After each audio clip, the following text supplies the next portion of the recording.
Boa noite, queridos irmãos. É uma grande alegria que nós estamos aqui mais uma vez, em nome e em convite do Centro Espírita Antônio de Oliveira, essa casa abençoada que sempre abre suas portas para nos receber, junto a todos os trabalhadores do plano espiritual que neste momento começam a nos envolver neste instante para mais um estudo na noite de hoje da obra Palavras de Vida Eterna, que é uma psicografia do médium Francisco Cândido Xavier pelo espírito de Emmanuel. Vamos então hoje estudar o capítulo 160 dessa obra, que tem como título Reconheçamos, porém, e é a lição 160. Mas antes eu convido a todos para me acompanhar aqui na nossa prece inicial, com o pensamento elevado, pensando em Jesus. Vamos equilibrando as nossas energias, as nossas forças, para nesses minutos em que passaremos aqui, estarmos conectados com o plano espiritual superior. Esses mentores e amigos que estão sempre conosco, querendo que a gente renove as nossas atitudes e saiamos desta encarnação renovados também na nossa alma, no nosso aprendizado. Mas como é uma informação, é uma renovação muito difícil para a gente fazer, vivendo nesse planeta de provas e expiações, nós precisamos, queridos irmãos, de muito amparo, de muita dedicação por parte de vocês. E por nossa parte, elevar sempre o pensamento, manter sempre conectado com os grandes mentores de luz que nos fortalecem nessa hora. Então fiquem conosco, nos acompanhem nesse estudo e permaneçam aqui por hoje e sempre. Que assim seja, graças a Deus.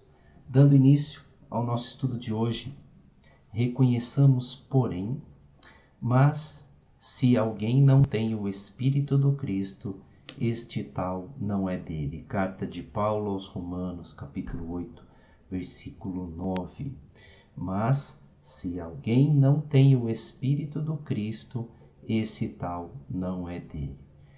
E nessa expressão de Paulo, nesse capítulo 8, ele está chamando a nossa atenção de que se nós não estivermos em conexão com os ensinamentos de Jesus, nós então não somos dele. Lógico que esse processo, do ponto de vista espiritual, é um processo bastante longo, de muito aperfeiçoamento, mas que ele deve ser constantemente trabalhado em nós para a nossa renovação. Nós não vamos nos transformar em seres de luz da noite para o dia. E isso é evidente, tendo em vista a nossa dificuldade de lidar com as questões momentâneas do dia a dia. Eu não sei com vocês, mas pelo menos comigo, durante várias horas do dia, dá um desânimo, dá uma fraqueza, dá uma revolta de algumas coisas que a gente escuta, de algumas coisas que a gente vê. Pois é, isso acontece justamente pela nossa condição de espíritos ainda muito inferiores na escala evolutiva. Porque à medida que nós vamos renovando as nossas atitudes, renovando os nossos pensamentos, nós vamos elevando cada vez mais essa nossa energia, essa nossa condição espiritual, essa condição moral. E fazendo isso, nós estamos mais juntos da unidade divina. E dessa forma, estando próximos da unidade divina, nós não sentimos fraqueza, não sentimos desânimo. Estamos sempre encorajados a fazer o bem, não importa quais sejam as consequências disso naquela hora. Porque muitas vezes, nos dias de hoje, a gente se sente afrontado se a gente quer falar a verdade, se a gente quer falar o que é certo. Parece que é uma atitude vista com olhos de desconfiança, não é verdade? Pois é, todos nós em algum momento nos sentimos assim. Por quê? Porque nós estamos desconectados com a unidade divina, desconectados com a mente de Jesus, porque para Jesus ele não tinha dúvida. O que tinha que ser falado, ele falava. O que precisava orientar, acalmar os corações, ele sabia o que falar e falava para as pessoas. quando precisava ser um pouco mais duro, chamar a atenção, ele também fazia, mas sem abrir mão do amor e carinho por todos, mas sempre com a sua atitude serena e equilibrada num único caminho. A gente aqui, ainda por não ter essa condição do Cristo, variamos as nossas emoções durante o dia. Então vamos ver o que Emmanuel trouxe desse entendimento da palavra de Paulo para nos ajudar nesse processo, nesse caminho. Começando o texto. Todos necessitamos de chamamento ao Evangelho. Todos atravessamos o período da fome de informações acerca do Cristo. E, aderindo às interpretações do ensinamento cristão a que mais nos ajustamos, não raro nos confiamos apaixonadamente às manifestações superficiais de nossa fé. Nesse parágrafo, a gente pode fazer uma analogia muito grande ao começo da nossa desenvolvimento da nossa fé. Quando a gente conhece uma informação, quando a gente conhece uma doutrina, a gente começa a perceber que no conteúdo doutrinário nós temos ali riqueza de informações que servem para a nossa vida. Mas no começo, essa informação, esse envolvimento com a nossa fé, ele é muito superficial e a gente tende a se apaixonar de forma demasiada por esse conhecimento, mas apenas pelo conhecimento. Nós ainda temos dificuldades de colocar isso em prática em nossas vidas. Partilhamos assembleias seletas ou humildes nos templos materiais, o que sem dúvida nos dignifica o pensamento religioso. Passamos então a frequentar as reuniões religiosas, os cultos ou as palestras espíritas, o que, claro, aos olhos de Deus é muito bom. Integramos equipe de propaganda dos pontos de vista que esposamos, o que realmente nos evidencia o zelo das atitudes. Ou seja, aquilo que a gente começa a aprender, a gente já começa logo de cara a fazer propaganda para todas as pessoas que a gente conhece, começa a divulgar o que a gente está aprendendo, porque estamos assim maravilhados com aquele conteúdo. Cultivamos discussões acirradas por demonstrar a validade de nossas opiniões, o que na essência nos revela o fervor. E muitas vezes, com aquele conhecimento que nós estamos começando a adquirir ainda, já geramos grandes discussões com as pessoas que a gente conhece, talvez com pessoas de outras religiões, trazendo debate na hora do almoço, junto da família. Não, porque eu sou espírita, então eu acredito na eternidade da vida, da imortalidade da alma, e eu também acredito na reencarnação. E depois nós temos ali um irmão que é evangélico e começa a contestar com a gente dentro da mesa. Não, mas isso não tem nada a ver, imagina, na Bíblia isso não está escrito. Aí a gente, não, está sim, naquela passagem tal, e começamos uma discussão. O que aos olhos de Emmanuel está mostrando assim, estamos demonstrando um certo fervor, né? Uma exaltação do conhecimento que estamos começando a aprender. Adotamos hábitos exteriores e às vezes até mesmo em assuntos de alimentação e convenção social, com o decidido propósito de testemunhar publicamente a nossa maneira de sentir, o que no fundo nos patenteia a sinceridade sempre louvável. Então começamos a mudar o nosso comportamento por meio dos comportamentos externos, daquilo que está fora de nós. Nós queremos mostrar que estamos mudando, que estamos adeptos a determinada religião, e naquela religião costuma-se se alimentar daqueles alimentos ou não se alimentar de outros alimentos, e mostrar para fora, né, para o público, para as outras pessoas, que nós somos adeptos daquela religião. Em muitas circunstâncias, oramos segundo fórmulas especiais, obrigamo-nos a devoções particulares, formamos círculos de atividades afins a isolar-nos dentro deles, ou carregamos dísticas de que especificam a confissão. Um outro passo, né, daquele que começa a se maravilhar com uma doutrina, com uma religião, é começar a formar grupos que só são daquela religião e se isolar só comungando com aqueles que estão participando da mesma igreja ou do mesmo centro, porque ali estão as ideias elevadas e as ideias que vão me mudar de vida. Mas vejam como que a análise de Emmanuel está levando para uma observação das nossas atitudes, muito preocupado com o que nós estamos demonstrando para fora. Todas as manifestações externas que lembrem o nome de Jesus e que se reportem de qualquer modo às lições de Jesus são recursos preciosos, constituindo-se em sugestões edificantes para o caminho. Então, Emmanuel reconhece como válido essas exaltações, essas manifestações exteriores de que começamos a seguir uma religião, de que começamos a seguir Jesus. Mas ele conclui: reconheçamos, porém, que a palavra do Evangelho é demasiado clara ao proclamar a necessidade do Cristo em nossa vida, sentimento, ideia, ação e conduta, quando afirma convincente: mas se alguém não tem o Espírito de Cristo, este tal não é dele. É uma reflexão para nós no sentido mesmo de a gente observar quando estamos professando uma determinada fé, quando começamos a nos simpatizar com uma religião, com uma doutrina, a gente costuma, vamos falar de nós aqui que somos espíritas, nós costumamos a fazer algumas práticas que os espíritas estão mais acostumados.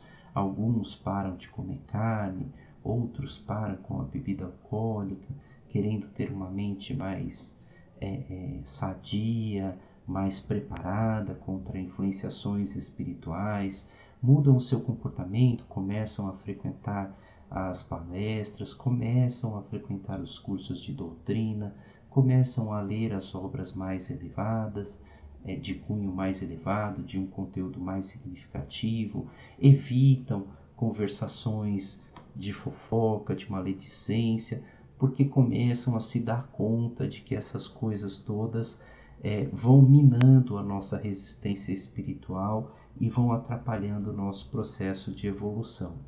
Mas veja, o que Emmanuel está alertando aqui para nós é que eu posso fazer todas essas coisas sim, mas o mais importante do nosso aprendizado é vivenciar a lição do Cristo em sentimento, ideias, ação e conduta.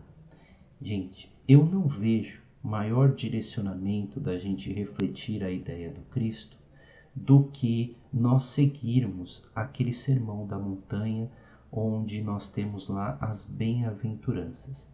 As bem-aventuranças, a meu ver, é o direcionamento de Jesus, é o caminho de Jesus que nos dá para a nossa felicidade. Não existe uma orientação assim mais específica que tenha vindo do Evangelho do que as bem-aventuranças. Ele começa dizendo: bem-aventurados os pobres de espírito. E os pobres de espírito, ele está citando as pessoas que são humildes, que eram chamadas assim porque seguiam o seu evangelho e não seguiam os doutores da lei. Seguiam mais o amor fraterno, a humildade de reconhecer que não sabiam tudo na vida. Ele também, que ainda conheciam muito poucas coisas do mundo espiritual, também reconheciam humildemente que Jesus tinha uma mensagem diferenciada. E todas as vezes que ele parava para falar, todo mundo parava para escutar, que é o mais importante. Outro ponto que nós vamos ver no Sermão da Montanha é: bem-aventurados os aflitos, ou seja, felizes aqueles que estão em aflição neste momento. Ora, se nós somos humildes para reconhecer que muitas vezes os nossos erros causaram problemas para nós, agora eu preciso modificar as minhas atitudes.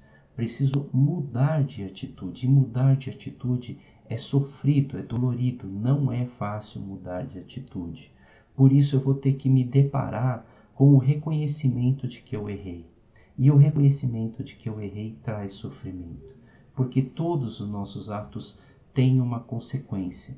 Se eu tenho um comportamento adequado com as leis divinas, eu recebo o apoio necessário para continuar nesse caminho. Mas, em contrapartida, se eu não conhecia as leis divinas e não tinha consciência do que estava fazendo, cometia alguns equívocos, esses equívocos vão gerar problemas no futuro. Por exemplo, uma pessoa que não foi prudente com a sua carreira, quando ele teve oportunidade numa empresa boa de trabalhar, e depois ele começou a achar que estava sendo perseguido, que todo mundo ali estava contra ele, que estava tendo problemas, o que acontece? Ele pega e sai da empresa. Só que aí ele fica sem emprego. Então, mesmo que por um tempo ele receba lá seu seguro-desemprego, alguma coisa assim, ele fica, depois disso acaba e aquela dificuldade para conseguir um novo emprego. E aí ele se dá conta de que cometeu um equívoco, de que a melhor coisa a ser feita era ter esperado um pouquinho, pelo menos até ter uma outra oportunidade, um outro emprego. Mas esse período de provação trouxe para ele uma experiência que jamais, provavelmente, ele vai fazer isso novamente. Só que trouxe dor e sofrimento. E por isso Jesus fala que bem-aventurados aqueles que choram hoje, porque eles começam a perceber os erros que cometeram e começam a mudar de comportamento. Olha que interessante na palavra de Jesus. E depois Jesus continua: bem-aventurados os que são misericordiosos, aqueles que têm misericórdia, aqueles que têm perdão. Por quê? Porque ele sabe que ele também errou e que quer o perdão de Deus. Mas lembre da oração do Pai Nosso: perdoa, Senhor, as nossas dívidas, assim como nós devemos perdoar aqueles que nos devem. Olha que interessante, na oração do Pai Nosso, ele faz um link com a bem-aventurança dos misericordiosos. Porque se eu tenho misericórdia para com o outro, eu também terei misericórdia para comigo e Deus também terá misericórdia para comigo. O perdão é reconhecer que ninguém é perfeito, nem aquele que errou comigo e nem eu que errei com um monte de pessoas. Não somos perfeitos, estamos caminhando. Mas a partir de agora que eu tenho esse conhecimento, vou procurar não errar mais. Vou procurar acertar de maneira definitiva. Seguindo nas bem-aventuranças. Bem-aventurados aqueles que são mansos e pacíficos, porque herdarão a terra. Tranquilidade, equilíbrio, paciência, para que eu possa ter a bem-aventurança da justiça, aqueles que têm fome e sede de justiça, para comigo mesmo e para com os outros. Estes ensinamentos de Jesus: bem-aventurados os pobres de espírito, bem-aventurados os aflitos, bem-aventurados os misericordiosos, bem-aventurados os mansos e pacíficos, bem-aventurados aqueles que têm fome e sede de justiça, porque serão saciados. Que maravilha! É o verdadeiro caminho, verdade e vida que o Cristo está ofertando para nós. É vivenciar na prática, no nosso dia a dia, o ensinamento de Jesus. Deixemos, então, de dar tanta importância ao nosso exterior ou ao nome de que somos espíritas, para sermos verdadeiros seguidores de Jesus de Nazaré nos nossos comportamentos, atitudes, ideias e em nosso sentimento. E assim, após esse nosso estudo de hoje, eu convido a todos para uma vibração especial por esta casa, por esta instituição. Que os bons espíritos protejam a todos aqueles que estão incumbidos de seguir com as tarefas da instituição para que ela prossiga o seu caminho de disseminação do conhecimento espírita e amparo e cura para todos aqueles que buscam esta casa. Muito obrigado, Senhor, por estes momentos que passamos juntos. Que a Tua mensagem ecoe em nossos corações, em nossa vida, por hoje e sempre. Que assim seja, graças a Deus.